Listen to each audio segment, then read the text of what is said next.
This is such a random video. I literally just walked out of Walmart, got in my car, and started the camera. I don't know why, but something just hit me. I just began to reflect over 2025. And for some reason, I began to separate 25 from any other year that I've ever had in my life.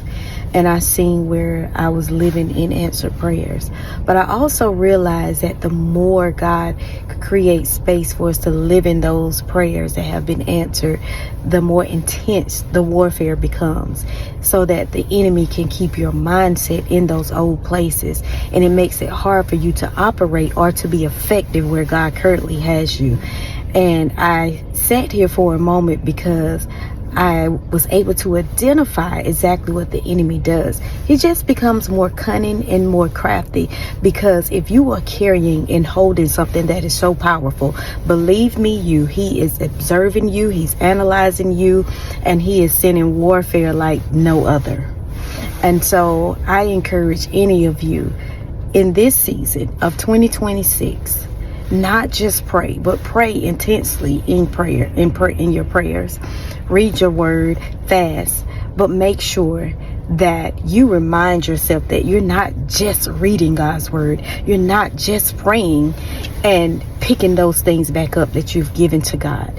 In this hour, if you truly, truly, truly believe God, your actions has to show it. There's no pity parties. And I get it. You know, there are moments where we're going to cry. That's not a pity party. That's a moment of strength that you can use the gift that God has given you to release something that is so painful, or to express how you're feeling. That is another way of petitioning to God your emotions. So that's not a form of weakness, and neither is it a form of pity party.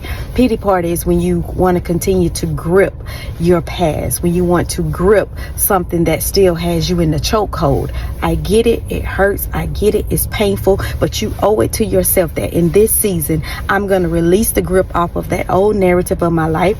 I'm going to release the grip of that old story. And even if the enemy tries to creep in and pick back up that same tactic and use it against me, remember who you are and start to rebuild yourself over and over again. Reinvent who you are to make sure that you don't become a victim to other people's validations, other people's opinions. Just make sure that you're withstanding in the strength, in the power, in the courage that God has given unto you. This is the season for you to tap into who you are like none other.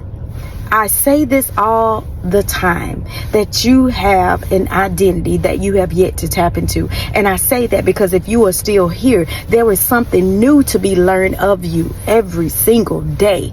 And that's what you should invest in. When we start to compare ourselves or build ourselves for others to understand us, for others to see us, then your journey becomes about other people. When you are serving people, then you need to know who you are. How else are you going to serve and you don't know who you are? How else are you going to serve and you don't know the power that you possess? How else are you going to serve if you've never really tested out the capacity that God knitted on the inside of you? Because your capacity is so full of decades ago, when you need to take out the garbage and make room for what God currently has for you now. Revive your strength, revive your mind, revive your soul, and be about your Father's business in 2026. I love you.